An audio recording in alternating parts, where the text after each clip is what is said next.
I didn't cry when my parents told me they wouldn't be at my graduation. I didn't shout. I didn't argue. I just sat there, staring at the blank wall as they explained they'd already planned a resort trip with my sister. That moment could have shattered me. Instead, it brought a strange clarity. I made a different decision. I invited the people who had stood by me when no one else did. I didn't send announcements. I didn't give warnings. On graduation day, the auditorium was buzzing, cameras flashing, and my parents were watching from a hotel, convinced their choice had been harmless. My name is Luna. I was 22 when this happened. Most of my life I had been the easy child. Quiet, self-sufficient, low maintenance. That's what my parents told anyone who asked. My sister, by contrast, required constant attention. At the family table, conversations always leaned toward her. Her work stress, her plans, her disappointments. My parents listened to her like people lean in when they're afraid of missing something significant. When I spoke, they nodded politely, eyes already drifting, waiting for me to finish so they could return to what really mattered. From the outside, our house looked cozy. Framed pictures lined the walls, holiday decorations lingered weeks past their season, and mornings smelled of coffee. But inside, there was an unspoken pecking order. Everyone understood without needing to say it. My sister was the center. I revolved around her orbit.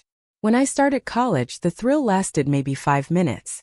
Then my mom said, "That's wonderful, honey," and immediately turned to ask my sister about a trip she was planning.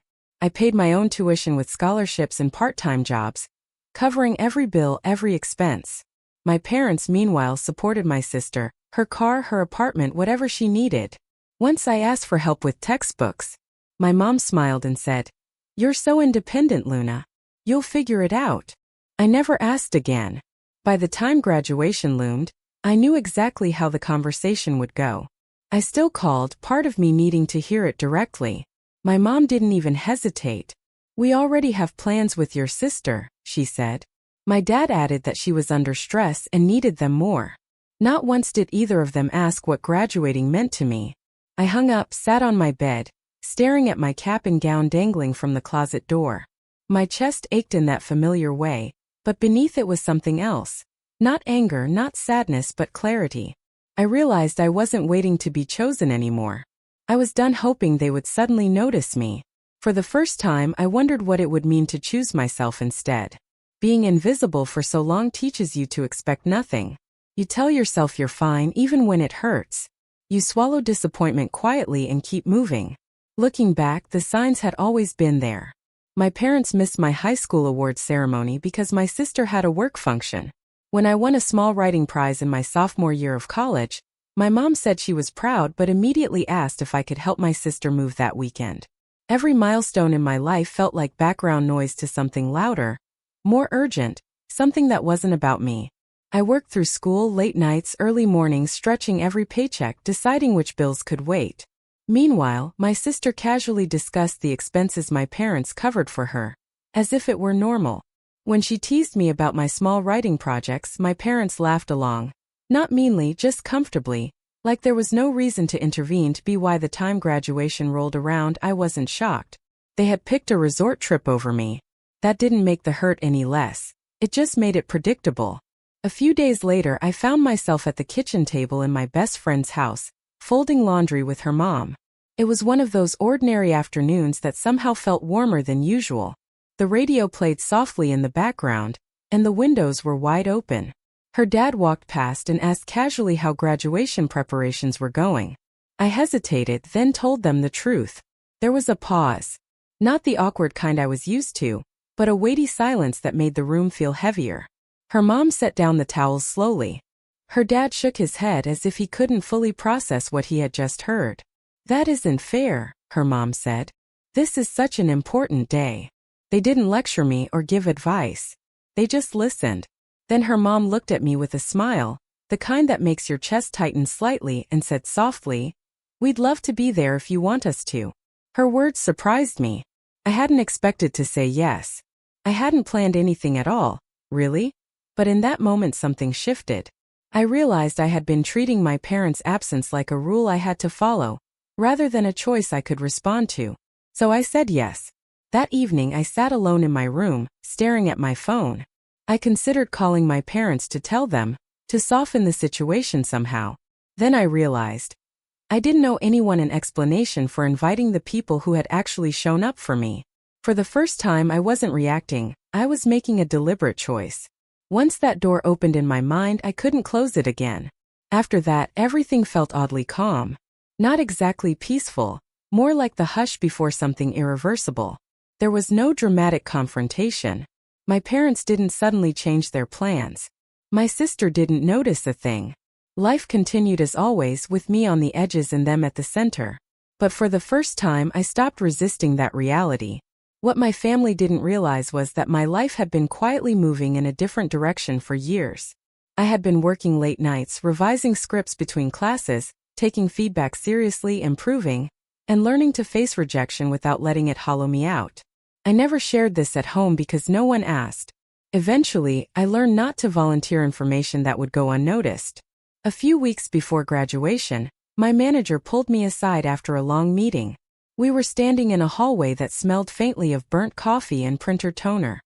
He told me that the project I had been working on had advanced further than expected and would be publicly recognized. Then he asked if I would be comfortable receiving that recognition at graduation, in front of my school. I blinked, surprised. Then I thought of the empty seats that had been saved for my parents. Yes, I said. That's fine. I didn't tell my family, not because I wanted to hide it, but because it hadn't occurred to me to share good news with people who had never made space for it before.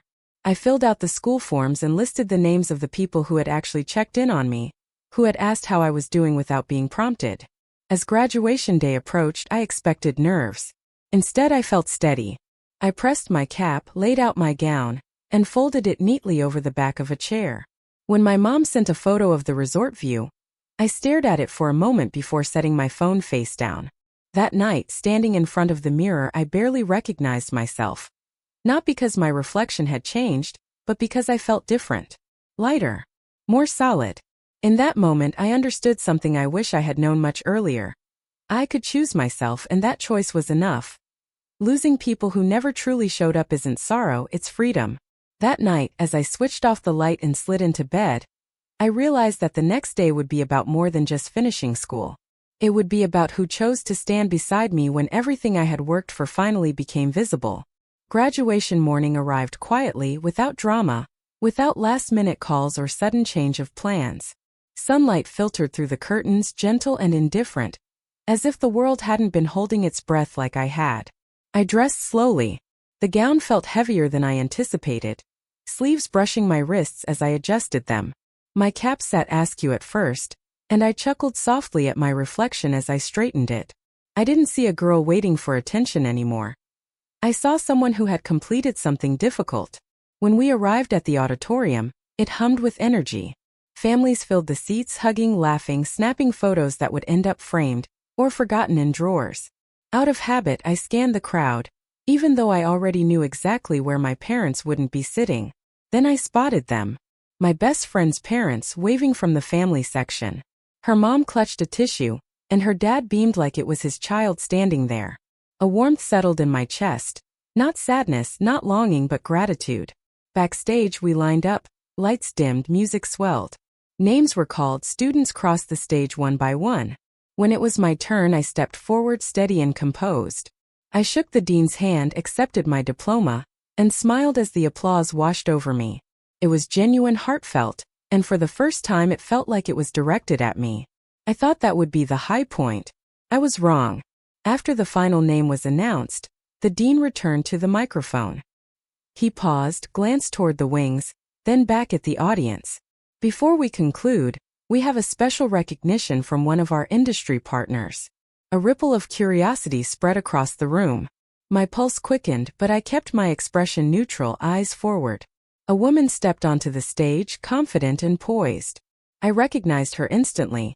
Someone who had been part of my professional life for years, long before my family had ever asked about my work. She spoke with clarity and authority, the kind of voice that commands attention effortlessly. One of your graduates has contributed to a project that surpassed all expectations, she said. She explained that my work had become the foundation of a major production currently underway. The room fell quiet. I could feel everyone shifting, leaning in. She said my name. I felt my legs tremble slightly as I walked back onto the stage. The lights were warmer up close, shining on me. I accepted the folder, her hand brushing mine. A small pressure that reminded me to breathe. She described the project's scope, budget, and long-term opportunity. A commitment that would alter my career path. I didn't search for my parents. I didn't need to. Then she said it. We would also like to recognize the parents who supported her throughout this journey. Time seemed to slow. A few murmurs passed through the audience. She didn't gesture toward the empty seats my parents had left behind. She looked toward the section where my best friend's parents were sitting. Would you please join us on stage? For a moment they froze. Her mom looked around, confused, hand resting near her chest. Her dad leaned in, whispering something I couldn't hear. I caught their eyes and nodded. They rose. The walk down the aisle felt longer than my own walk across the stage. The audience watched, curious and uncertain. When they reached us, her mom was crying. Not quietly but openly, overwhelmed by something she never expected to experience. The woman handed them an envelope and a framed certificate. She explained simply, a recognition, a thank you for believing, for showing up, for being present. The amount was stated once, plainly. The room erupted, gasps, applause, some standing. Her mom covered her mouth in shock. Her dad wrapped an arm around her shoulders, eyes shining. I stood there and let it happen, letting the truth exist fully in the open. The cameras captured every moment, the confusion melting into understanding, the pride that had nothing to do with blood. Hundreds of miles away, my parents watched from a resort room. I only knew later when I checked my phone. In the days that followed, my life didn't implode. It settled. I returned to work, meetings, revisions, long hours, but the fatigue felt different now. It was the kind of tired that comes from building something real. My best friend's parents checked in every morning, not for updates but just to ask how I was feeling. Sometimes I didn't know what to say, so I replied, okay. And that was enough.